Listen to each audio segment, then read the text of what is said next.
evening. Thank you for taking the time to be with us on Zoom. I appreciate that. And Tiffany, if you would mind doing roll call. Sure. Joe Pictionary. Here. Brittany. Not Brittany. I'm here. Barry Lynn. Here. Michael Bean. Jonathan Hayes. Carla Berg. Here. Terry Dillon. I'm here. Adam Jenkins is excused. Brett Yancey. And Eric Adams. Here. Perfect. Thank you very much. Want to take a moment, make sure you've had a chance to look over the minutes and see if there's any corrections that need to be made to the minutes. So we'll start there. Any corrections or? Not that I saw. Okay. Then would someone make a motion to approve the minutes as printed and sent to us? I'll make a motion to approve the minutes as written. Thank you, Terry. Is there a second? I second that.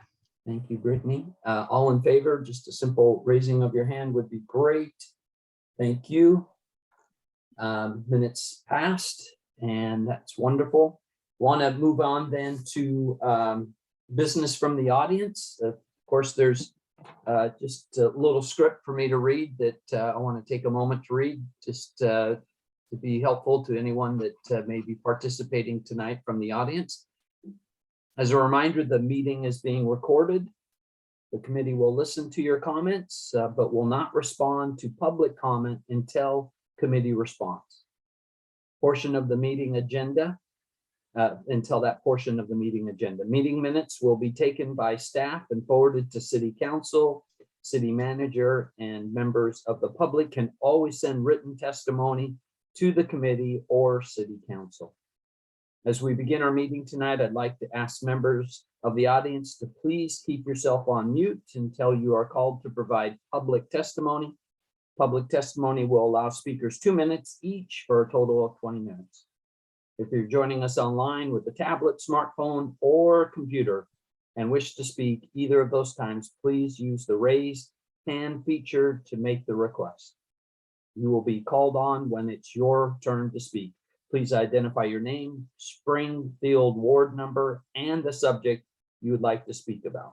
For people calling in by phone only, you are in listen mode only and cannot be called upon. Okay, very sorry to make you go through all that, but we have no attendees at this point.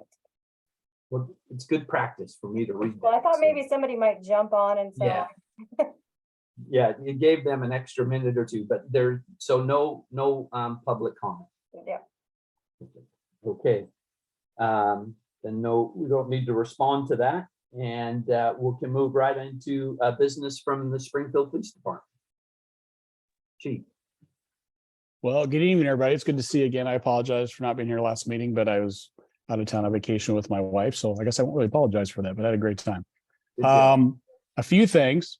So we had our SPD open house. So this is the first one we've had, I think, since before COVID. The format was a little different, but I feel like it was a great success. We had, I think, upwards of 300 people come through. We were open for 3 or 4 hours. It was on Saturday, the 24th. Something different we did this time. I think many of you have been in the EOC upstairs with the police station. And what we did is we set up the EOC with a number of community partners up there. So we had Fahoots, we had Whitebird, we had NAMI, we had Catholic Charities.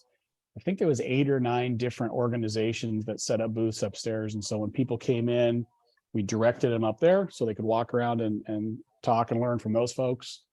And we put most of our SPD swag up there to kind of lure folks up there to get some visibility in front of those groups. People got a tour of the courtroom from a judge, Judge Tierney. And then they went downstairs, and of course, out in the parking lot, we had a fire truck and the drone display and probably, I don't know, 6 or 7 different displays from within SPD all set up out in the parking lot. We had food for folks, and it was a beautiful day. It was a great event. We had a great turnout. the support from the people that showed up was outstanding. Everybody had a great time. So I think that was really enjoyable for me because it's the first one I've had. And I think it was a big success for everybody that showed up. We had a coffee with the cop yesterday over in Gateway. Another initiative we're doing because October is Breast Cancer Awareness Month. We were fortunate enough to have a gentleman basically use his own money to buy real police badges for everybody in the department. And he donated them to the department, and they're pink. And so for the month of October, we're all wearing pink police badges to help raise awareness for breast cancer research. And so what the officers can do is if they want that to keep that badge, they can donate to a breast cancer research foundation, Susan G. Komen, or whatever they decide. They can donate $150 to one of those charities. And then when they show the receipt for that, then we're going to give them the badge. So that way people can buy them if they want. If they don't, we'll collect them up at the end of the month and reissue them out next year. But I think it's a great way to raise money, create awareness, and it's just kind of a fun project for everybody, I think. Our community outreach coordinator was Lily Wick, and she's been doing that for the last, I'm not sure, about a year-ish, and she's been doing an amazing job. Well, she was essentially promoted into a crime analyst position 6 weeks or so ago, 6 weeks, 2 months ago. So that position is vacant. So we're going to be posting it shortly. In the meantime, Zach, who's our public information coordinator, is kind of doing double duty. And so there's not enough hours in the day for him to do both jobs, but he's going to try to keep a lid on both of them in the meantime. And we're going to get that posted as soon as we can. So I would ask of you, or anybody who's tuned in and listening, is just to help create awareness about that community engagement position that's going to be posted very soon, because that's extremely important, and filling Lily's shoes is going to be hard to do. But please encourage anybody that you know that you think might be a good fit or interested in that position to keep their eyes open for that posting and apply when it comes up. But that should be coming up pretty soon. Could We you have just say a- a moment about what would you look for? What would be some of the traits that you're looking for in such a person? Well, that job has a lot of autonomy, but the expectation is that we're fortunate enough to have that in our budget, and it's a full-time job for them to make connections with every community in Springfield, meaningful relationships. They can kind of be that conduit to develop initially maybe that relationship or help maintain it, and then introduce the rest of the department to these different communities or organizations that they interact with. If we could find somebody that was bilingual, that would be amazing. But we are open to somebody that has a lot of energy. If they already are connected to communities throughout Springfield, that's going to give them a big leg up.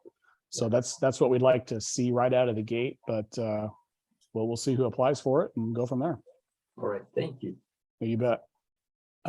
We have a sergeant's process that's going to start in November. We've got 2 sergeant vacancies, and I'm hoping to fill both of those with the sergeant's process. That's going to be a very similar format to what we did last time. Different panel interviews. The people on those panels are not from SPD. They're from the community, and they're from other law enforcement agencies. That way we can remove any potential perception of bias in the scoring in that. So we take a good objective view of all those candidates and their performance. Brittany, I know you helped last time. Terry, I believe, were you on that last time? Sergeant's test? Yeah. So that was a huge help for both of you. You might be getting phone calls again. We'll see. So that's going to be coming up in November, and I hope to fill those 2 sergeant vacancies. And we're going to try something new with one of those vacancies, and they're going to be assigned to the professional standards division to manage all of the training and help the other sergeant with all the accountability stuff we've got in place. And so I think that's going to really lighten the load on that sergeant, and I think be able to take our training plan for 22 and 23 kind of to the next level, because we have a dedicated coordinator for all that. So I'm excited about that. Finally, the deputy chief position that we got was just posted last week, and it's going to be open for, I think, another week and a half or so. So that's something I'm extremely excited about, and I feel extremely fortunate that we got. I think the purpose behind this deputy chief position is I spend a lot of time in the PD, and everybody in Springfield works extra hard, and I think is doing 2 or 3 jobs. And so again, I'm very fortunate to have this opportunity. I spend the vast majority of my time inside the police department, managing police department things. I don't have as much time as I really need to go engage with community, engage with elected officials, engage with business leaders, kind of think on a strategic level and try to set up plans, a strategic plan. You know, what's the PD going to look like 2 years from now, 3 years from now, 5 years from now? Because I spend most of my time on the day-to-day management of the family business, if you will. And this deputy chief position, what that's going to do is I'm essentially going to have them run the day-to-day operations of the jail, of the patrol division, and the investigations division. I would still maintain the business services division, which is the budget, and I would still maintain professional standards. But I think that division of duties is going to free up some capacity on my side. And it's also probably going to free up some capacity on the lieutenant side right now to allow them to have a little more hands-on leadership in their respective divisions versus them being just kind of tied to the desk all day long. And so I think it's going to be a positive thing for the department. And I think it's going to help continue on and set up this direction that we've been going for the last year and a half, which I feel is very positive with all the different accountability measures we put in place. And it's just a layer of oversight and accountability, I think, to ensure that, like I say, we keep going that right direction, have continue that positive growth that we've been realizing for the last year and a half. And I think that was my list of updates. Tiffany, did I forget anything in there? I think that covers it. Nope, I think you got it all. All right. Any questions about any of that?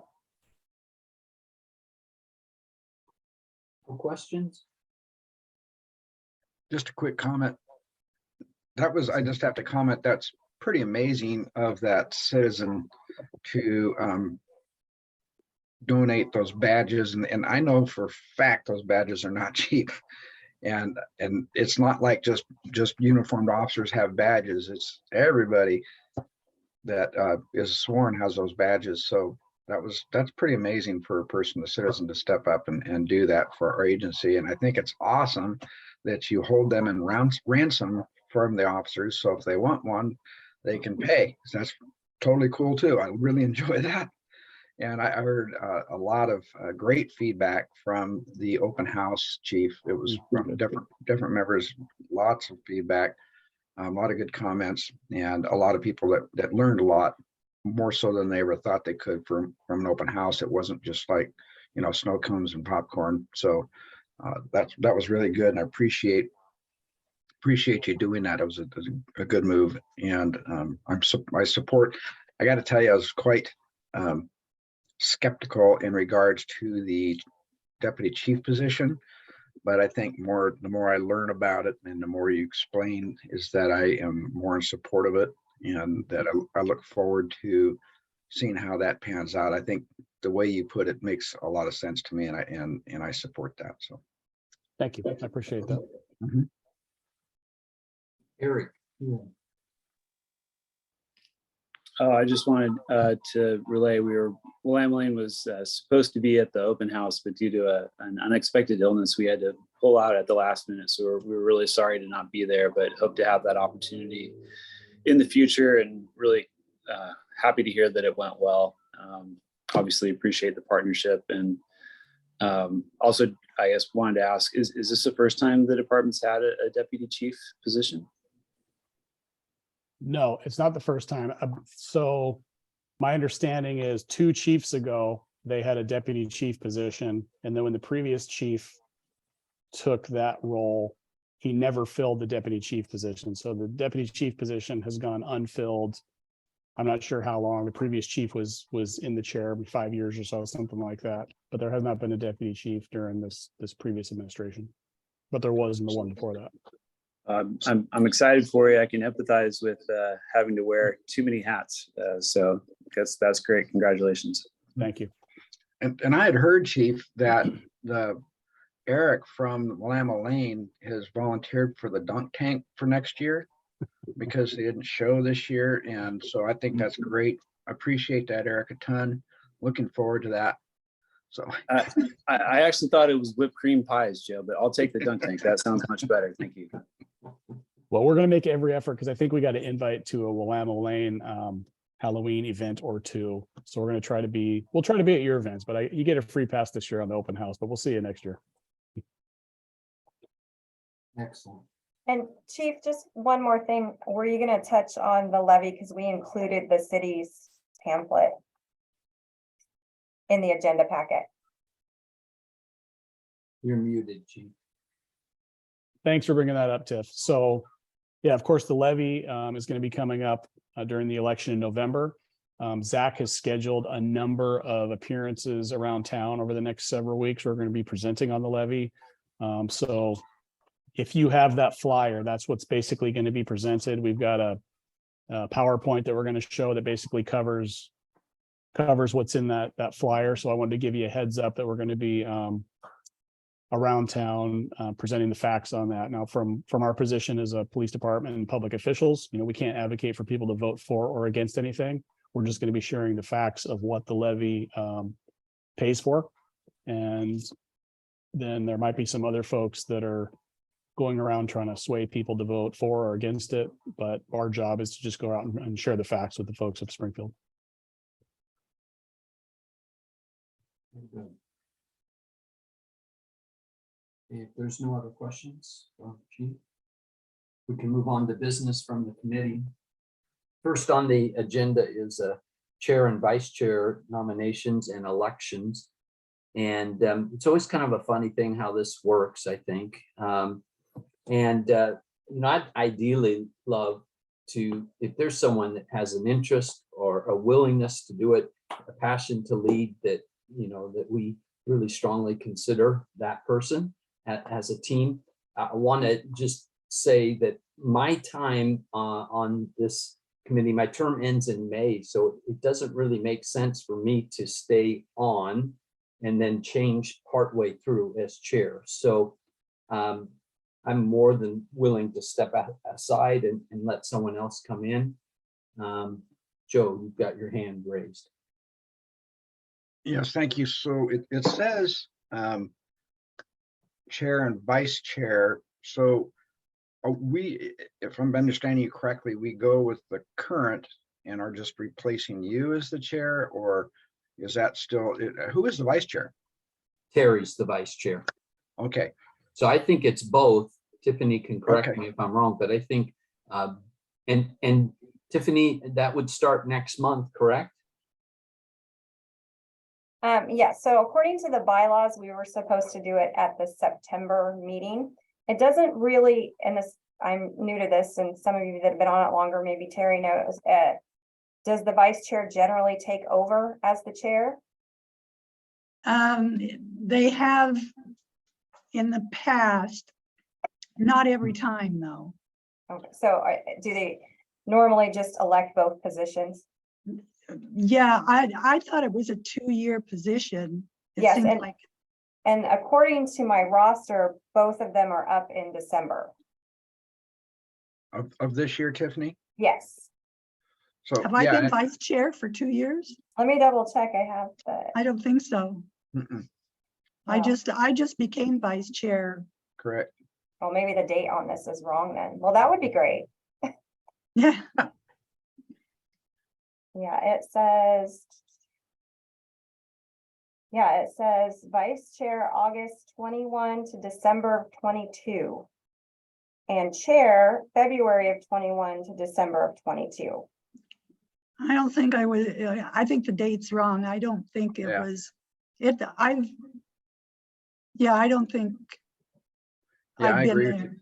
Yeah, I- thanks, Joe. Well, Yeah, I agree. August 21 to December 22 is not a full 2 years, so, No, Well, yeah, but I think the August of 21 is incorrect. okay.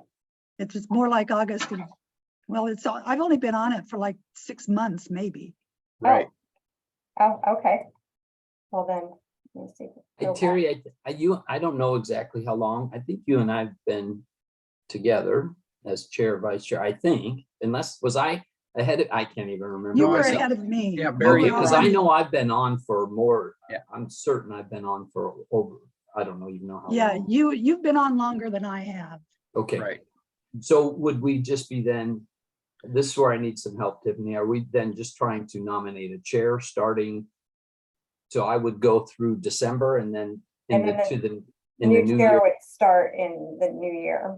Okay, And Barry, are you eligible to renew in May? I think I would be, but I can just tell you I'm not going to. I have too many commitments and I see. I need to stay no to a couple of things. And so I I'm see. definitely going to fulfill my term, which is ending in May. But then I will need to step away. More than happy to help whatever I can in the process of finding a person from the faith community, if that's wanted.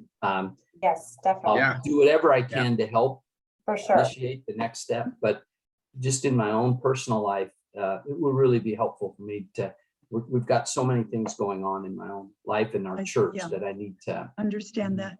yeah. So maybe, So, go I'm ahead, Joe. sorry. I was just thinking that, so maybe we can settle this pretty easily, and so that way it's not so clunky. Is that now, Terry, typically, and we have in the past, like you said, we haven't always moved the vice chair to chair. I have no problem with that. And then maybe we can go ahead and select the chair and vice chair now and allow Terry to, or I mean, not Terry, Tiffany to look at when those become effective and make sure that the dates are correct and aligned. And so that way they are concurrent with other committees and concurrent with past practice. So we don't have, midterm, this May thing and December thing and, different dates like that. Mhm. When I know that all the other committees out there are standardized and typically go towards the end of the year instead of mid-year. So is everybody okay with that? Very okay with that? Oh, I am. So, but we still need another name, correct? Right. If we were having Terry become, Right, and we'd want everyone to speak into this, but if Terry moved from vice chair to chair, starting, I'm hearing January. Right. And then we would need someone that Right. would be willing to come on as vice chair. Right. Mhm. so then I would, unless he objects, I would nominate Eric Adams to move into that position when that vacancy occurs. And obviously we can hear other nominations, but I would nominate Eric unless he wants to make me go in the dunk tank. Now that you named him, he might. We'll discuss, but I thank you, Joe. I'd accept that nomination. So, Go ahead, Joe. yeah, so that, I guess then normal procedure up that would see if there's any more nominations. If hearing none, you just call for a vote and then we move on to the next topic. Okay, just so I'm straight on it, Joe, are you saying for Eric to take over as chair? I was thinking you would be chair to give you an Okay. opportunity to chair the meetings, and Okay, it just seems like that would be a and then Eric would be vice chair. That's normal and that's great. respectful flow, yes. Okay, And this all be Starting- effective December, right. into December, right? End I of think December. I think it'd be effective starting January of 2023. Right, Yeah. Yeah, yeah. And yeah, assuming Okay. Terry gets her position. yeah, So I'd love to hear from the rest of the committee that's here tonight.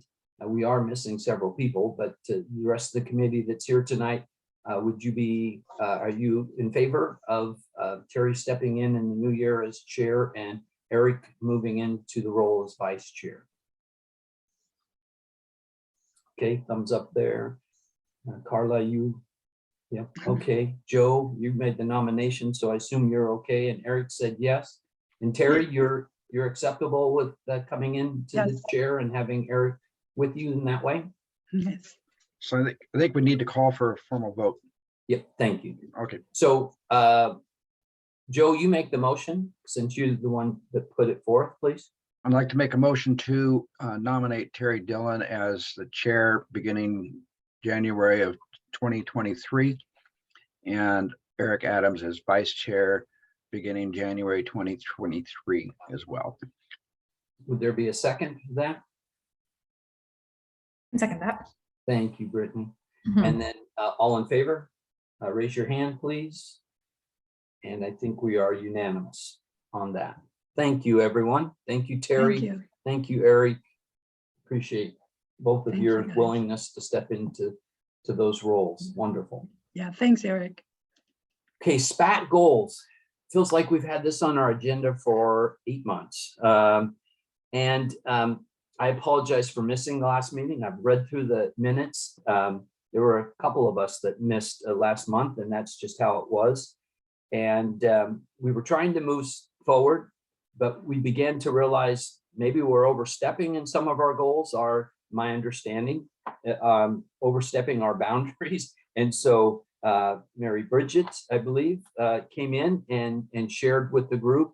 And as I was looking back at the minutes, it said, hey, let's postpone until Joe Pishinari and others are in attendance. I think there was a desire, Joe, to hear from you as our representative of the city council. And it'd be neat if we could make some headway with our goals, because it feels like we've been so busy trying to establish them. And that's okay. I think we've learned a lot about what our role is and what we should be doing and what's out of bounds for us. That I think it's been a good process and a good learning process. And that's why I'm hoping that the committee has some continuity moving forward, because I think we will have a leg up whenever the team decides to set new goals. But if it's okay, I'd love, if I'm reading the minutes correctly, I wasn't at the meeting, so correct me if I'm wrong, but it looked like we wanted some input from Joe. Terry, you were chairing the meeting because I wasn't there. Am I correct in this? Yes, you are correct. Okay. We were stumbling over a couple of those and needed Joe's clarification on where we could go and how far we could go. So Terry, would you like Joe just to speak into this? Do you want to ask him specific questions? How would you like to move forward? Joe, have you even seen the goals and are you aware of what they are? I'm looking at them, yes. Okay. Yep. If you could just speak to it then. Right. I think at one point you had told us that we couldn't act as be the speaker of the police department. Yeah, for the police department. And that's right. not really what we were trying to do, but Right. No, that's been clarified. Do you want me to go and just jump on in and yeah. dive in here? Okay. So yeah, that's Mary B. I asked her if she would take a look and make sure that people didn't have any question and it was more clear for everybody to understand how the system works, how the committees work and commissions, etc. And so I think she took care of that pretty well. We didn't want folks to come out and say, hey, I'm representing a PD here and this is what we feel we should be doing public. That's not appropriate for a committee member to be doing because they're not in a representative position. It's actually kind of the other way around, is that the citizens and you as a citizen should be going to like the PD and saying, hey, this is what we're hearing in the community and this is what we'd like to provide you with that information. So that way it allows the PD to respond to what we're hearing and we can further answer back to the folks that have come to us, but not as a representative. Does that make sense? Kind of as a conduit more than anything, because not everybody wants to show up at our meetings, but most people are interested. Most people will, social media plays a big role where people are talking back and forth and things like that. A person can say, hey, I hear you have some problems, whatnot. I'm a member of this SPAC and I'll be happy to share it with the police. And that's absolutely appropriate.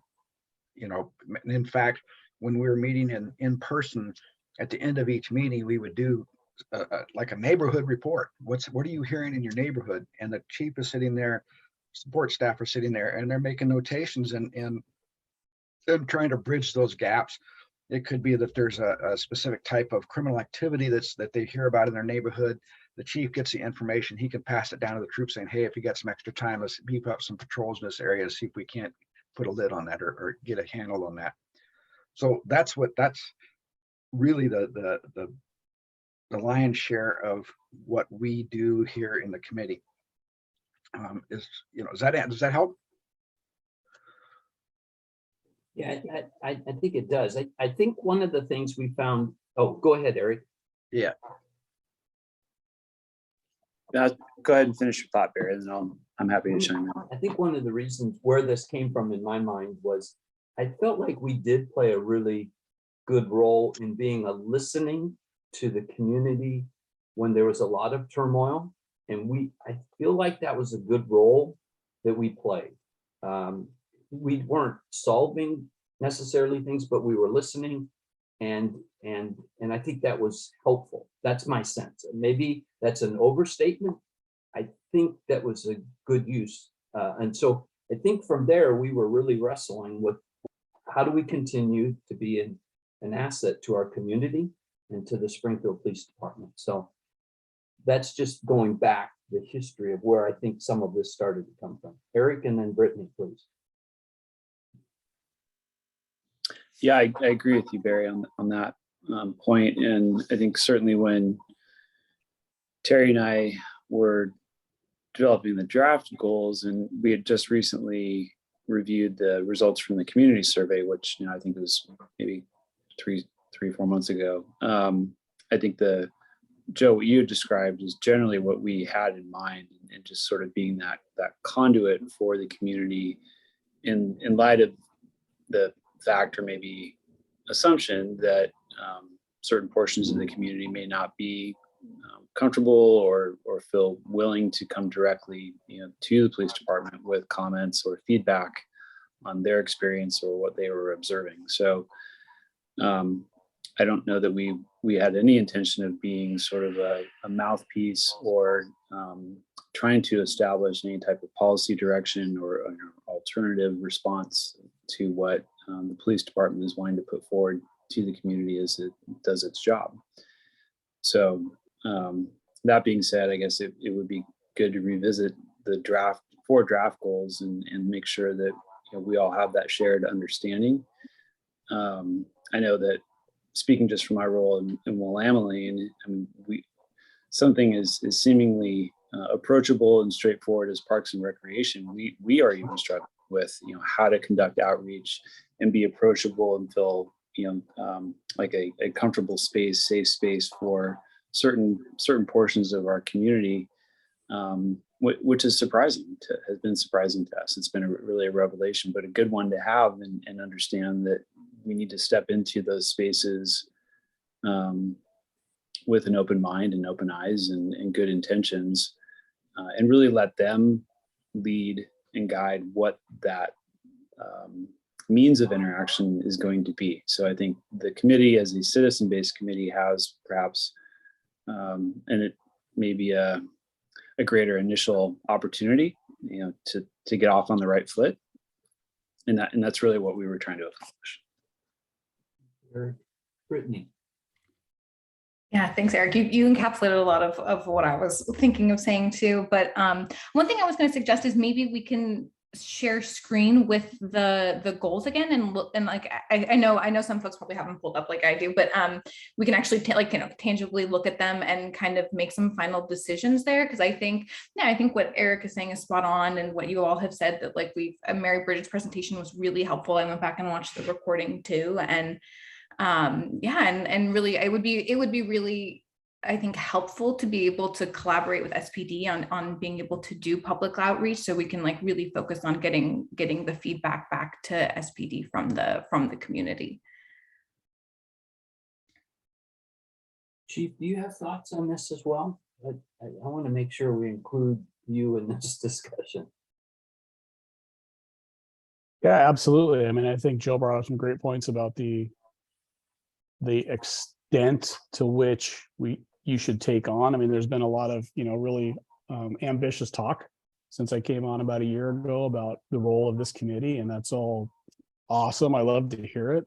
But the reality is, I mean, there's only so many hours in the day. There's only so many hours that you can commit to what you're doing, and it's a volunteer effort. And so I think the types of things that you've been talking about here just in the last few minutes I think that fits the bill very well for what I would expect from this group.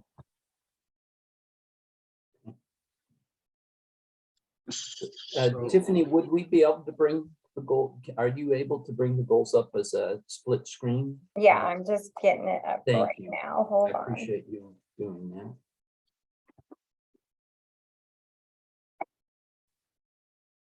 that. Okay, can you guys see that? Yes, I Okay. certainly can. Thank you.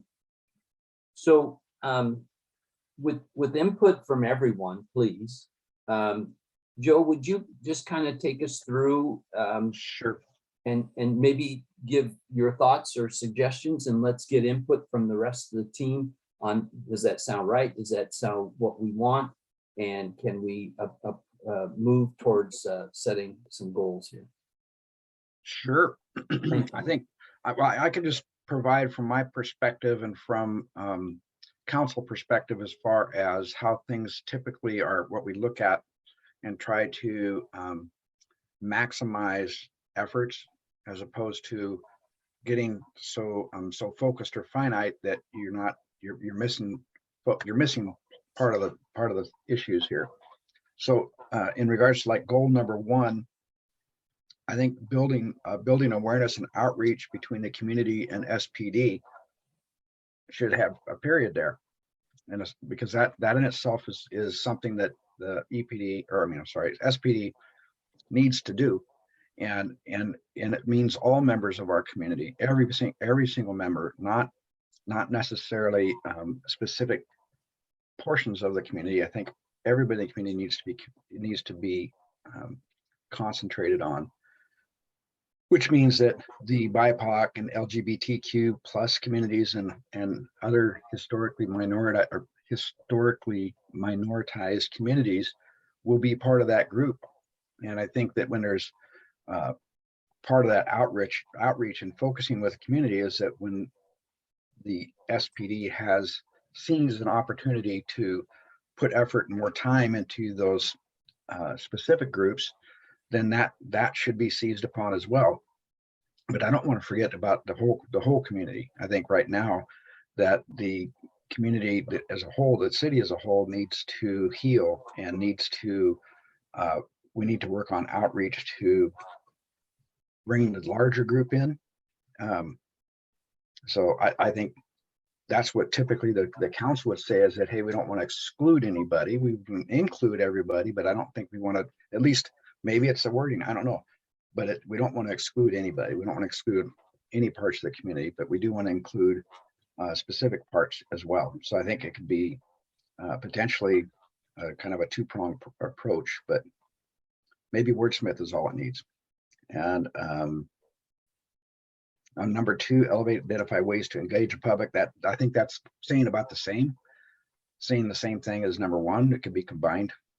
And then with the objective of participate in remote locations out in the public to include possible locations identified by council ward.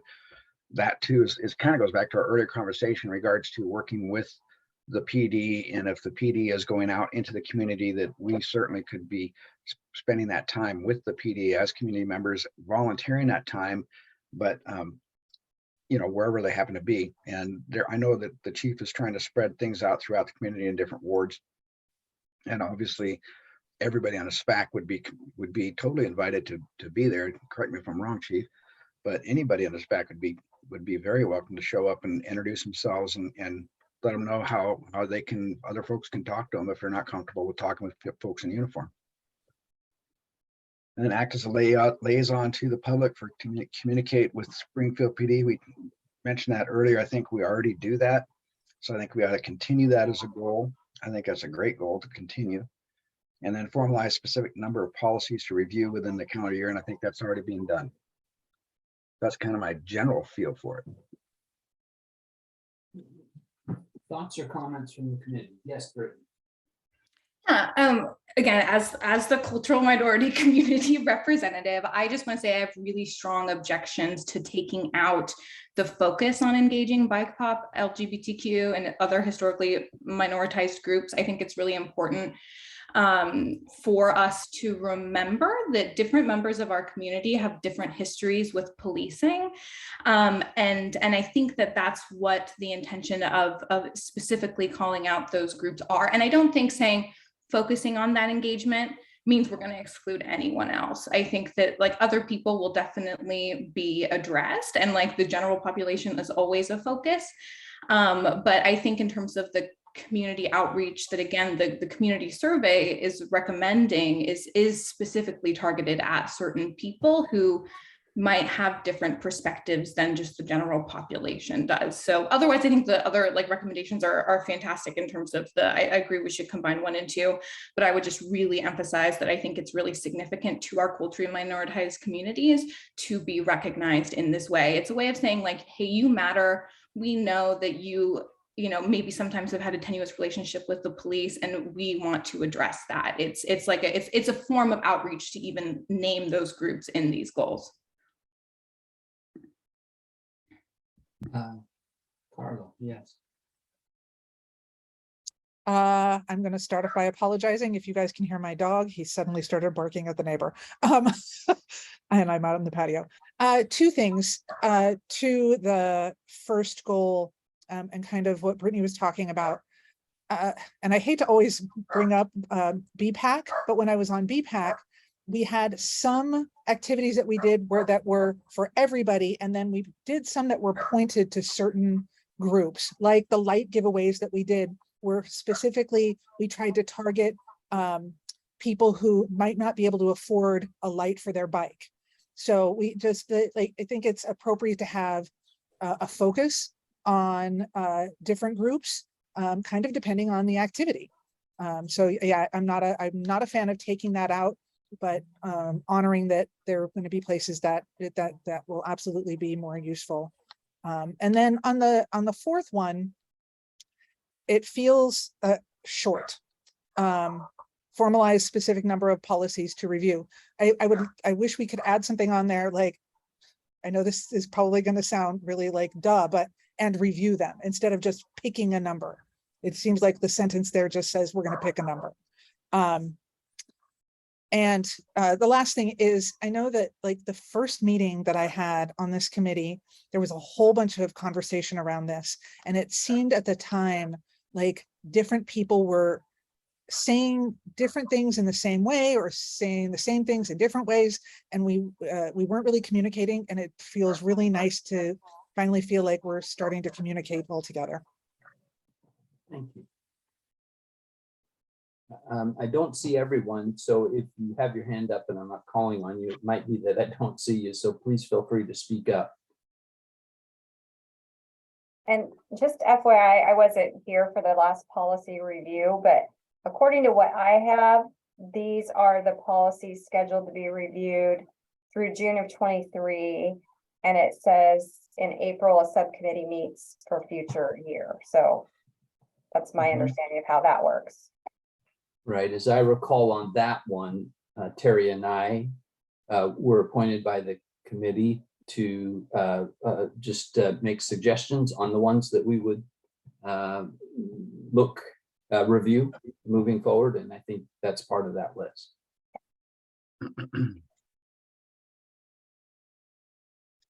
Joe. Yes, actually 2 comments. Brittany, I totally get where you're coming from. I understand, and I'm not digging my feet in anything. I'm just throwing out there as far as how typically it's looked at, because policies or goals are usually looked at from a very high, 50,000 feet view as opposed to on the street. And so I get it, and I'm not digging my heels in on any of it. I'm okay with that. And Carla, thank you. I forgot all about the bike lights. That's been so long ago. And there was, and I think that's actually kind of cool that you brought that up, because that type of targeted connection would be really a great way to do some targeting of some of these other groups that Brittany speaks of. And I have no, that I think should be explored. I think that's a cool deal. I have a suggestion. Go ahead, Joe. I'm sorry. Oh, no. And I was just wondering too, now, Barry, is this, you just mentioned this is yet on another committee you're on with, this is a subcommittee that you are active in, or is it? No. There was a one-time meeting to look over all the different policies and make suggestions on which policies would be reviewed. The committee empowered or appointed Terry and I to do that. And we came back and shared with the committee as a whole, what do you think of these? And it was affirmed that those were policies worth reviewing in the following year. Because I just thought I know that you're we talked about your schedule, and I thought this would be a good opportunity if you're still active in that to maybe find a different volunteer to take that from you. So, okay, Yeah, no, I'm not doing that currently. okay. What, So, what if yeah. the first goal read something like this? I'm just trying to get the ball rolling a little bit. And wordsmithing isn't always my strength, but building awareness and outreach between the community as a whole and SPD with the focus on engaging, and then the rest of the sentence. Just so we're saying, obviously it's the community as a whole, we're acknowledging that, but we do want to make sure we are paying attention, we are sensitive to those that that may have not felt like they had good access to the Springfield Police Department. Does that work? Joe's giving me a thumbs up. Brittany is okay. Did we lose Eric, or I'm just not seeing him? Because he's really sharp on these things as well. So I'd love to make sure I've heard from him, and then there he is. I'm still here, Barry. Yeah, no, Okay. I support that. Okay. Yep. Okay, thank you. Chief, give us some feedback from you, please. Well, number 4 is probably the one that I get on a monthly basis or a quarterly basis when we meet the most out of, because I really appreciate the outside eyes on these policies. Like I said before, we're going through all the policies as part of our accreditation process, and to have the community get a look at them prior to us modifying them and weighing in and maybe seeing things that we don't see is extremely valuable to me. And we're going to be going through every one of our policies over the course of the next year. So the more that I can have you all involved in, I think the better off we're all going to be. So that's something I really look forward to. Thank you. I agree with you on number 1. I hear what Joe's saying, and I very much respect what Brittany's saying. And I think there is a middle ground there. We don't want to exclude anybody, but I think it's absolutely appropriate to highlight certain groups that might not have had as positive experience with the police in years past as hopefully they are right now. I don't want to get us too sidetracked. My bigger question on number 1 is not, okay, there's the goal. How in the world are we going to do that? Is kind of my question from there. And that if we establish this as a goal, then we would set some time for that. Yes, Chief. And I think that falls right in line with, 2 and 3. I think you being members of the community in your respective, whether it's wards, churches, work organizations, whatever it is. I mean, you can kind of accomplish all 1 through 3 just in your day-to-day interaction with the communities that you're in and among. Mhm. Make sure that they know that you're a member of this organization. Maybe, like Joe mentioned, you can become that sounding board, and people will come to you with concerns, and we can share them at these meetings. So I think 1, 2, and 3 all kind of fall into almost the same bucket. They're just worded differently. Okay. Terry, I think you had maybe a hand up. Again, I apologize because I only see part screens, and so I don't see. Yeah, I did have my hand up. And I was kind of thinking along the same lines as the chief, where maybe we can combine at least 1 and 2. It seems, but I did like your wordsmithing as far as saying the community as a whole with focus on engaging. Yes. Okay.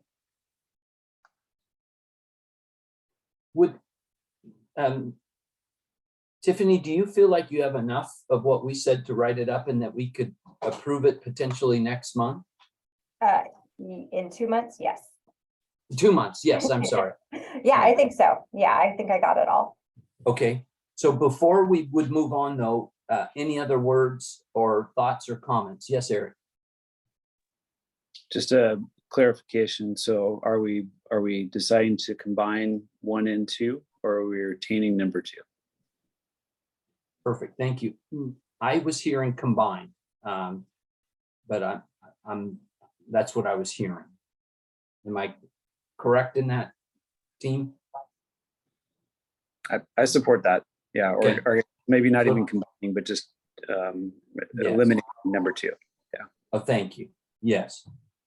Would everyone be okay with that? If there's any concerns?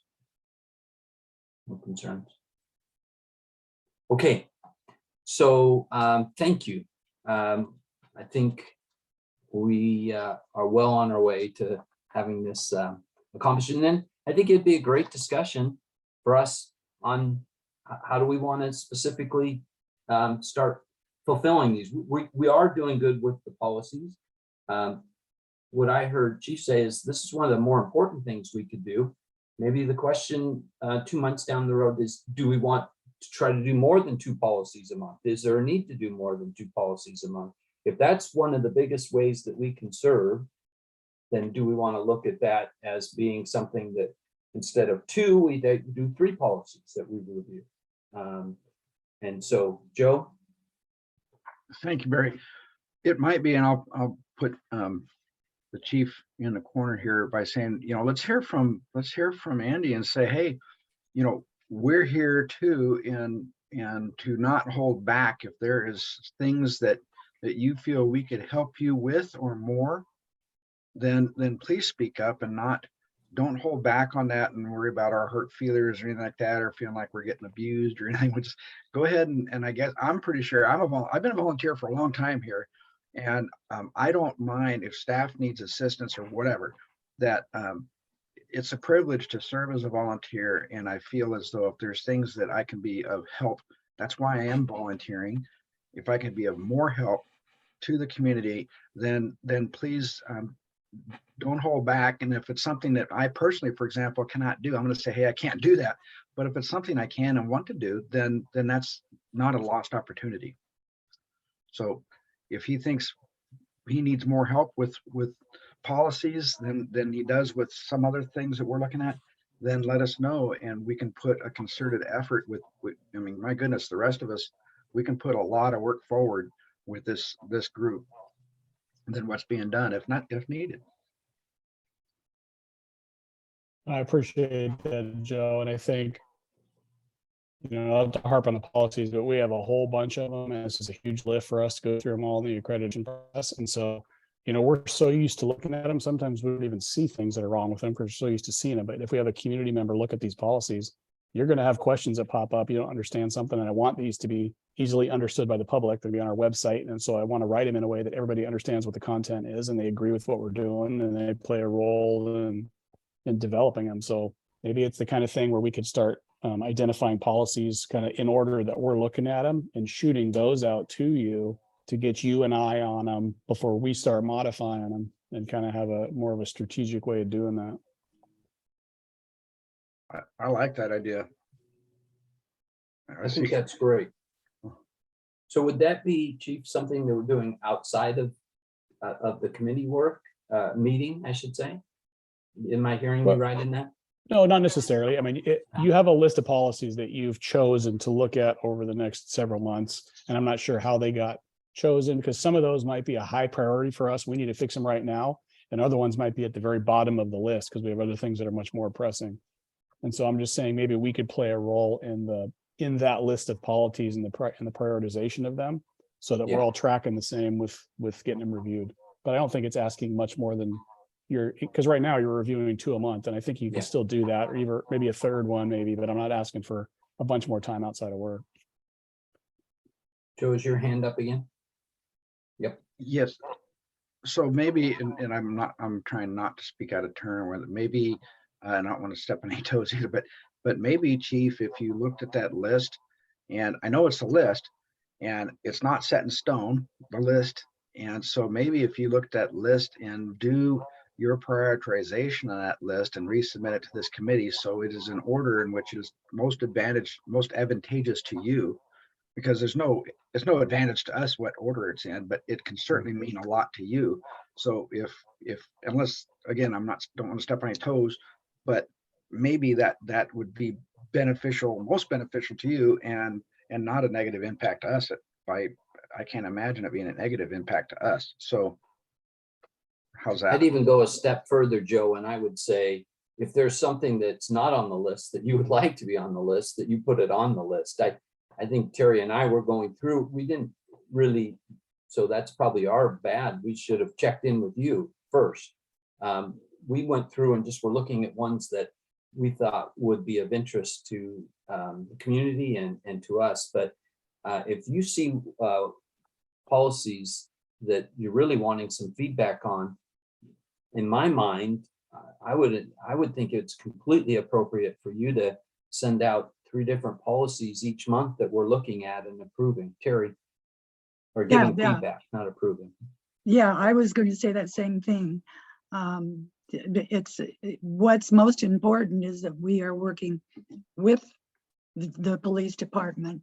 So if that means that you tell us what to look at as far as the policies go, I think that's appropriate. I like it. Okay. Is everyone good with that? If Chief is able to send us, let's say, 3 policies, if that's the need, and we will get those in advance. We'll read through them and be ready to give questions and feedback. Eric, then Joe. So I guess taking that approach, does that raise the question of modifying goal, what I guess would be goal 3 now? So rather than setting a specific number of policies, it would be something other than that. Good observation. Yes.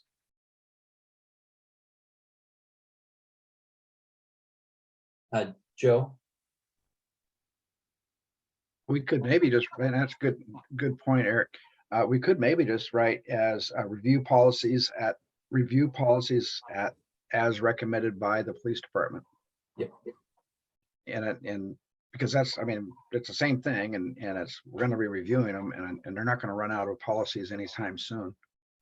So it seems like, if you know, or it's something like that, to that effect, as set forth or as prioritized by the police department, or whatever, something like that. So that's what I'd be good with. Like that. Carla? Can we find a balance place? Because my guess is that when we were looking through those, we were looking at ones that we thought might be pertinent or important. But I also love the idea of having the police department give us some. So can we do some verbiage around that? There might be some that we determine are a good idea, coupled with the ones that are priorities for the department. Chief? I think that's a great idea, because if there's things that jump out at you off that page, you're like, wow, what is that all about? And there's community interest in a specific policy, I absolutely want to make space for that. Just because that particular one might not be super important to me right now, and I might get to it 9 months from now. If that's something that jumps up on your radar and you think people want to hear about, absolutely. So I think you're right. If there's things like that you want to review and discuss, please let me know what those are, and we will absolutely include them.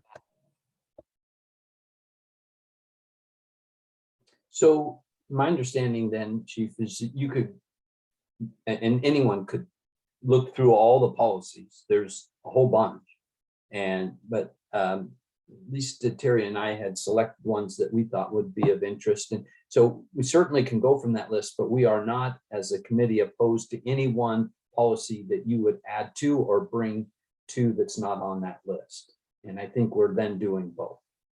I think that's great. I mean, the perfect example for me is the CHET program. So internally in the PD, I feel like that policy is pretty solid. We use it all the time. We understand it. That's one that probably would have been at the bottom of my review list, because I know it's in place and it's working fine.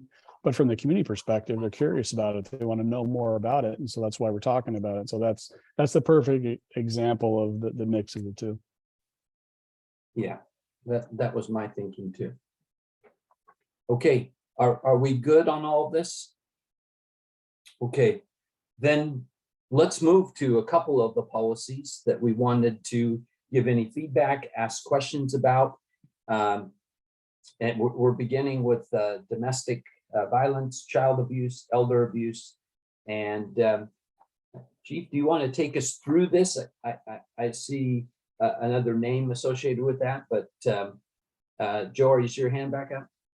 Yeah, I'm sorry. I actually now realized why I raised my hand before when Eric spoke, and that it was 2 reasons. One was it may be me and being an old timer, I guess, but it is very helpful with me is that if we, in any type of policy review, I used to do a bunch of that, is to have the document, obviously you have a master document that's saved and encrypted, saved. And then you have a proposed document, but it's saved. It is marked changes. It's a Word document that's sent out as far as track changes. So people have the opportunity to look at it and do their own edifications to it, which is tracked, and then send them back. And then folks can then take a look at that and say, and Tiffany can obviously be the host or the owner of the document and accept these changes and then make changes as they go down. And we can power through some documents with people's recommendations on edifications of it. And then the final document be everybody's happy with, and everybody's had the opportunity to make changes if they wish, and they could be accepted or not. So to just throw that out there, it just seems like it's easier for me, or at least some way to highlight changes, or to, as opposed to someone saying, okay, on line such and such, page such and such, etc., to go through it that way seems like it'd be more painful than. Go ahead. Yes, Jim. Yeah, I was going to say, and I know Google Docs, there's probably some other things out there. I don't know, functionally the best way for y'all to do it, but there's one document. Everybody could access it. People could even access it at the same time, put their notes on it. So it's not like one thing that has to get passed around. So at any time, somebody could jump in, put notes on it. We look at it at the meeting. I have all your comments down the column, and we could just go through and address the questions. They're all listed out there. That'd be outstanding. What he said. Yeah. Okay. Let's take the first one that we want to have any questions or feedback on, and that's the domestic violence, child abuse, elder abuse. One thing real Yes. quick on this one, Barry, I had invited Detective Terry Murray, who's kind of one of our specialists in this area, to present tonight and kind of talk through it. But we've got a kind of a big case that we've been working on the last 24 hours. And so most of the detective division's gone without sleep since about 2 nights ago. So he couldn't make it tonight. So I'll try to get through it as best I can. And he'd made a few recommendations too, because this is one that's going to be part of our review process. So he's already identified a few changes that we need to make to this one. Okay. Do you want to take us through that? Sure. So this basically is the policy that outlines how we're going to respond to domestic violence, child abuse, and elder abuse. Like most of our policies, they start out with the definitions. Their definitions are related to probable cause, what some of the crimes are. Some of the suggestions that he made, we change, are in page 2, and some of the language in section C and D, he says, can be changed or kind of outdated. So we're going to make some modifications there based on the detective's review. I'll answer any questions you have specific to kind of the investigations as best I can, but most of this is kind of just defining what each of these things are. What is the child abuse? What is domestic violence? What is elder abuse?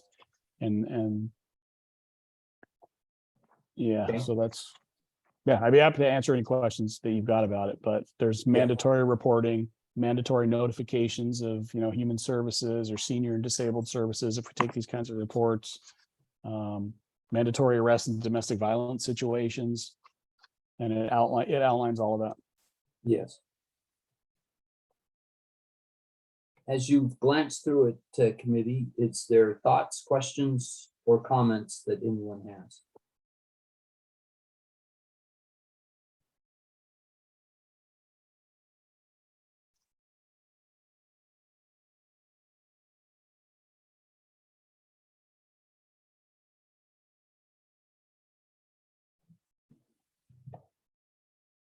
Okay. Yes, Joe. I'm sorry, I don't have it. I'm actually digging it up right now. I came across the chief on a statute that's had some relatively new changes that may be applicable to page 2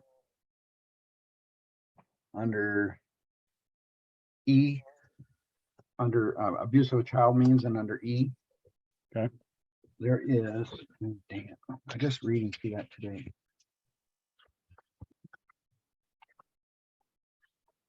Okay, yes. So I'm just looking at the statutes. If we look at, okay, so 163.665, 163.700. 163.700, chief. It indicates there's or in a state of nudity as defined as, or in ORS 163.700. when a person is under 18 years of age. So I haven't read that entire statute, but it may be applicable to it as an add-on. Okay, we will definitely look into that and see if that's something we need to add in there.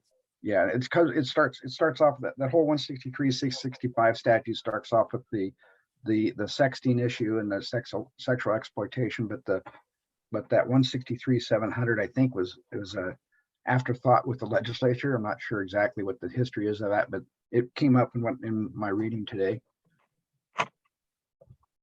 Okay, I appreciate that. That's good. We'll definitely look into that. Okay. Any other thoughts, comments, questions on this policy? I think it's well written. Okay. Thank you. Then the check program. Any thoughts, comments, or questions about this policy?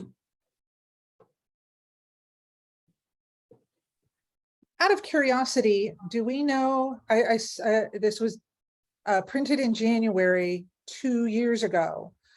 When did it actually go into effect, and how much have we, how much has been, sorry, the word is eluding me, that's spent on this? How much money have we given out? And Yes. is it, since it's now 2 years old, is it time to increase those amounts? Those are both really good questions, and I'm gonna have Tiffany make notes of that because we'll report back out to the group on that, because I'm not sure what year it started. And I don't have the running total of how much money that's been given out. It gets used. I mean, it seems like at least monthly I'm hearing of somebody using the fund for something, whether it's getting a hotel room for somebody, or buying food for someone, or even a kid's bicycle that gets stolen. It can be used for a variety, a number of things. And so I think that's what I appreciate about it, is the flexibility that it allows.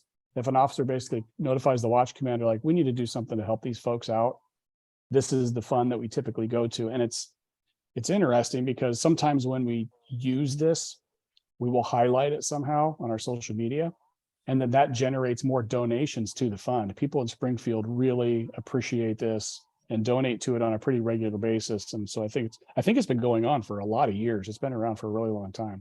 So it's a very popular program. It's well used, and the community seems to continually fund it year over year. So it seems to be working really well. But I will get you those total numbers, and I will get you the year that we started it. And I would like to see us, kind of depending on what you guys determine is the right thing, but if it in some cases is used as like a per diem to get people like a hotel and food, those numbers probably need to be increased.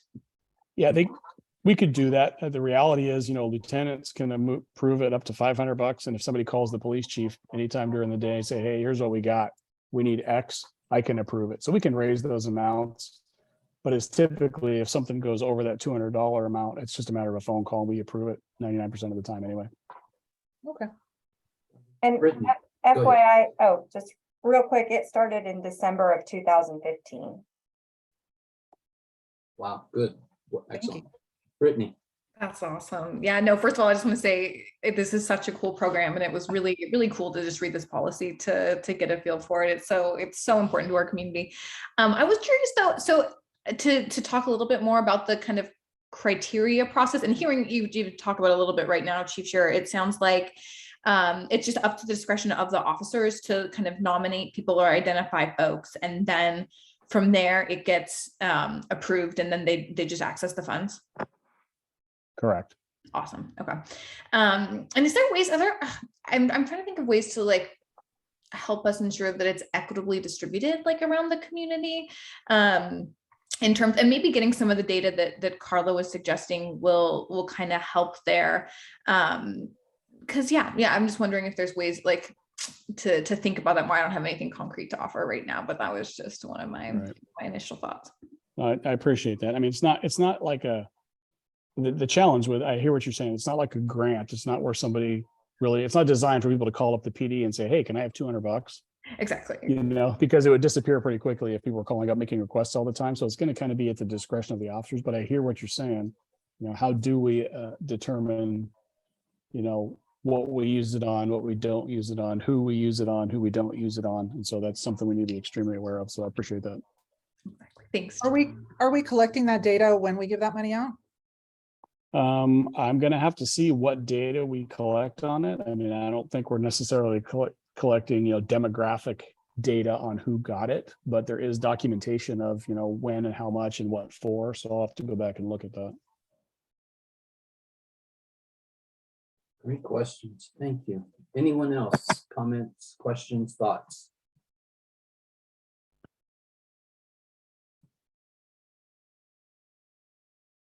I love hearing that when you publicize doing it, others in the community give to it. There is a genuine heart that a lot of people have to care for others and to help others out. I love that. And it all started with a wheelchair. That's very good.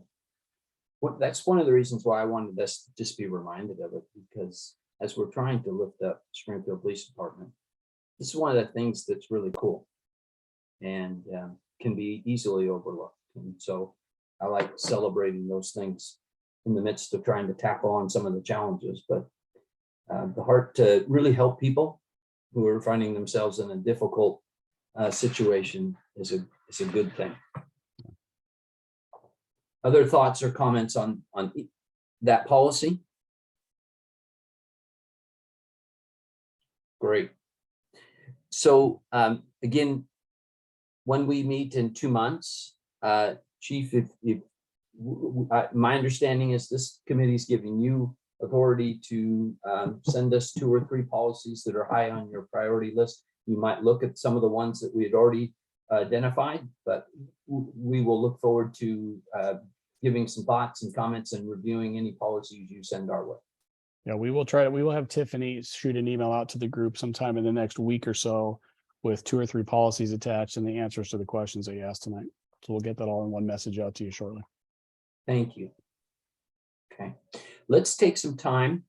I appreciate getting the perspective of, okay, if we're gonna try to also share from the community, then what are we hearing? What are we aware in our neighborhoods? What are we picking up that now's our chance to really share with the Springfield Police Department? We've got the chief with us tonight, which is wonderful. So what, does anyone have anything from their perspective that they would like to pass on tonight? Joe. Thank you. Carla. Yep. Yes. Thank you. So there has been a plethora of activity in regards to car clouts, teens working car clouts. It seems like there is a high percentage of those are occurring with a male and female that works this area out in the Thurston area. Probably 5 to 10 incidents a week. And then on the lower end of importance, there's still some sales folks doing door-to-door, violating the city code in regards to sales, but that I think most of the folks I've been trying to steer them towards code enforcement and not the PD.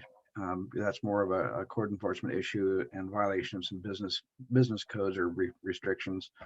And of course, there's always the infestation of rats that have become, I know it's not a PD thing, but it's a community thing. And it's in regards to, there's a lot of folks that are feeding, I don't know where y'all live, but the turkeys are becoming huge in population. It's not uncommon for me to see in my neighborhood in upwards of anywhere from 15 to 50 turkeys in a day. And that folks are feeding them, which is bringing in similar to chicken problems, because chickens tend to tend to be rat magnets because of how they live. And so now in the Thurston Hills area, there's a real issue with turkeys and then consequently rats.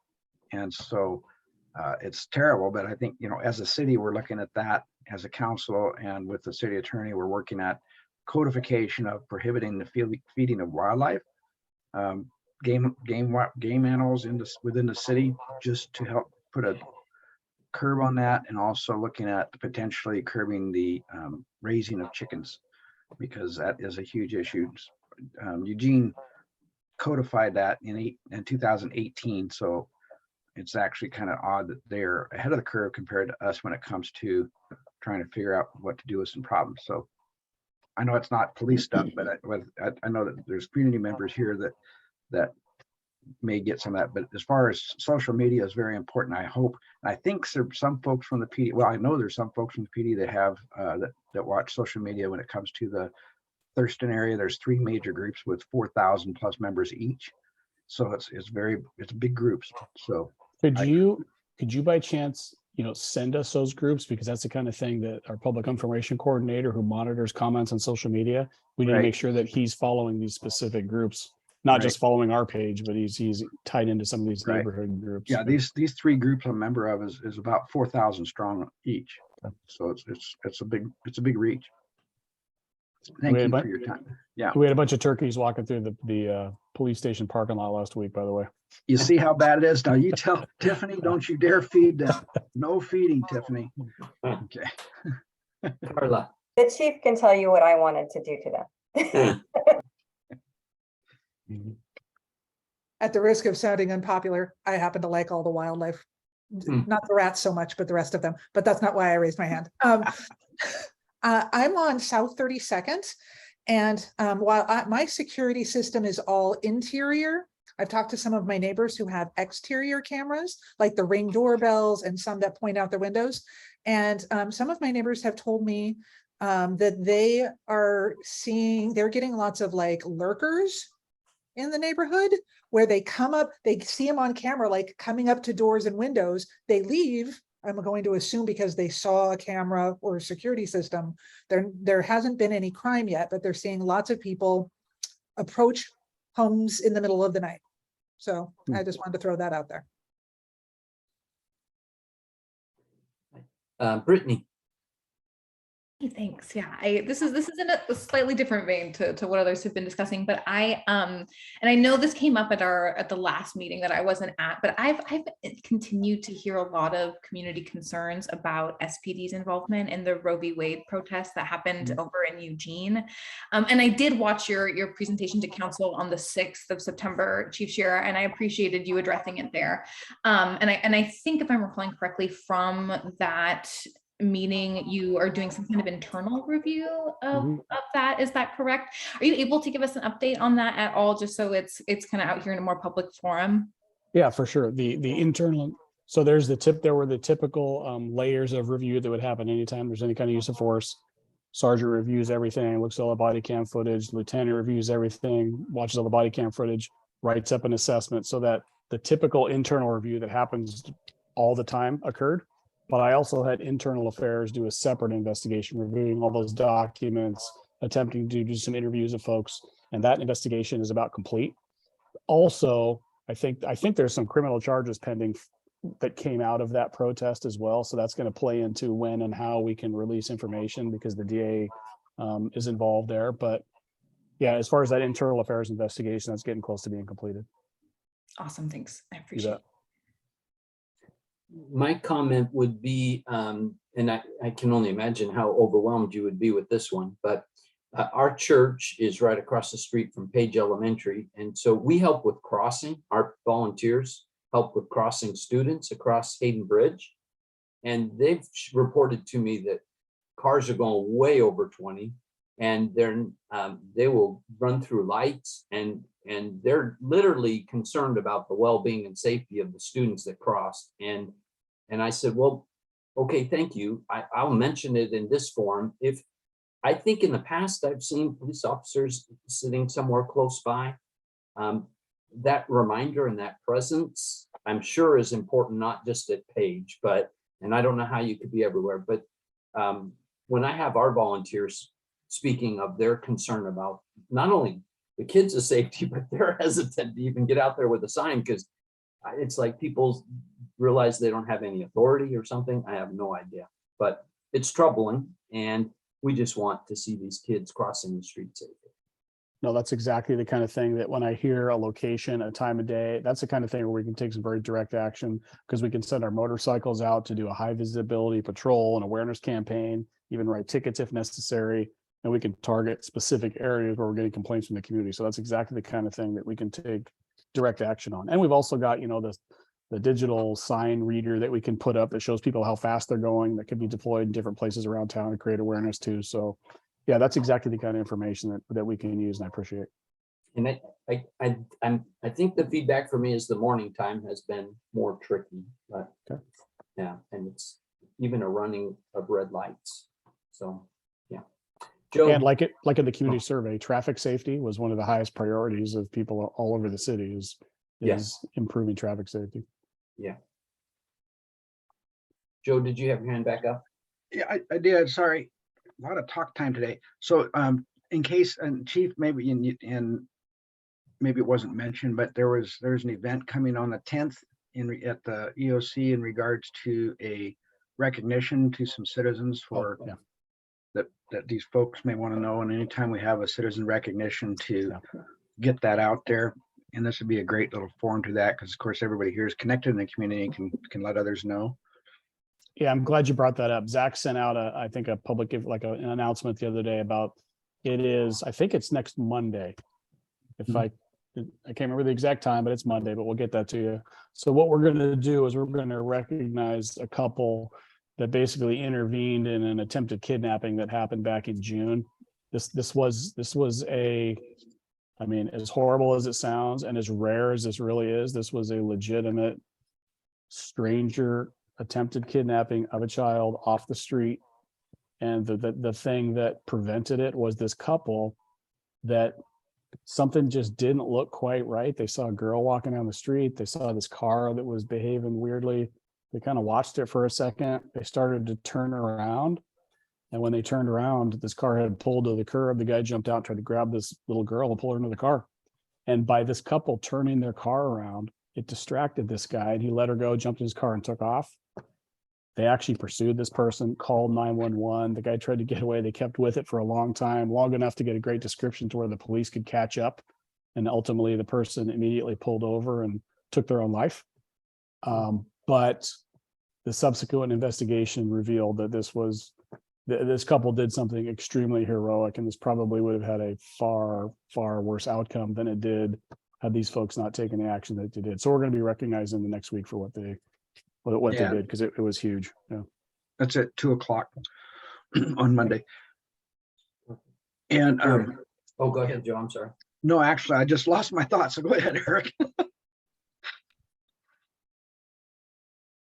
Well, I'll pass along, I guess, two thank yous, kudos. One is we've been experiencing some similar traffic issues at one of our trailheads, Booth Kelly Trailhead. We had a group of folks doing some street racing and have put in patrol requests to SPD on certain evenings of the week. And I know for a fact, having talked with some of the youth that were there one evening, that patrol officers had made contact with them and made it very clear that conduct needed to stop. So appreciate the follow through on that. And then another one, really appreciate, you mentioned Lily and moving into her new role, but she was fantastic as our assailant at a recent Alice training at Splash for Lamb Lane. So I really appreciate you making her and her team available for that training. Thank you. No, you bet. I'm glad that had a positive outcome. It sounds, we got a lot of feedback about that training, and I think it went really well from the perspective of everybody involved, ourselves included. Brittany. Yeah, this is slightly calling back to that event. I'm wondering, this might sound old school of me too, but I do not have social media. And so I am wondering, for events like the one recognizing these amazing citizens, what's the best way? Is there like a listserv or an email chain I could be on to get like notified of these outside of social media? I feel like I should know this by now, but it just occurred to me that I'm like, oh, I should ask about that. That's a great point. We post a lot of that on our social media. We usually send out, because we have our media partners that we send out these press releases to, and then they can share it through their mediums. But what Zach has tried to do, and I'm not sure if this one's on there, I haven't looked, a lot of these upcoming events that we have, he's also posting them on our website. He's trying to keep Okay. that up to date real time. So I think you can find most of these events on our actual website. Thank you. I remember. Tiffany, and then I'll come back to you, Joe, but I think Tiffany had. I, I was just gonna ask the chief if I should have the SPAC committee put on that press release email list. Yeah, I think that's a great idea, because if we're going to push something out to the media, to push it out to our, community partners at the same time, I think that's huge. So let's do Yeah. that for sure. Yeah. Yeah, and then they would also know about any upcoming events like our Coffee with the Cop, Open the House, and of course, they're always welcome to attend those, so. Yeah, It'd great be good idea. to have them on that. That's great. Thanks, Tiffany. That's a great idea. Yeah, no problem. Thank you. Joe, I remembered, okay, Chief, when Pastor Lynn was talking about the crosswalk issue, whatnot, we're close friends, or I'm close friends with the property that is right borders the school. And I texted him, and I know that as far as enforcement is concerned, where the enforcing vehicles park are a concern, because you can't just park on somebody's driveway and do that. So you're parking on public lands, but there's no public land right there. And so I texted the property owner that's on the south side of that intersection that borders the school, so within earshot of that. And then so when I hear back from him, then I will let you know, or at least give you the context. So if you require someone else reaching out to them and asking permission, but put that out there. So that would be a great idea if we can get some enforcement there. Good. And some of the discussion that we've had during the last few minutes reminded me, and Eric, especially if you mentioned trailheads, we are in the process of sourcing some new technology that's going to be portable. It's going to be highly visible. It's going to mitigate, I think, some of the criminal activity that happens at trailheads or in parking lots during Christmas, whether it's shoplifts, car prowls. It's we're looking at Eugene has 3 or 4 of them. They're the camera trailers. They're highly marked, says, police all over. You put lights on it, and we can move that around to wherever we need to be a deterrent to people that are engaged in those kind of activities. And it can also help us, if it gets to the point of investigating criminal activity, because some of that stuff can be recorded and has made cases on folks that are doing this. So we're really excited that we got approval to get that. We're just in the infant stages of sourcing that and figuring out what exactly we want. And the property owner says park in his driveway anytime.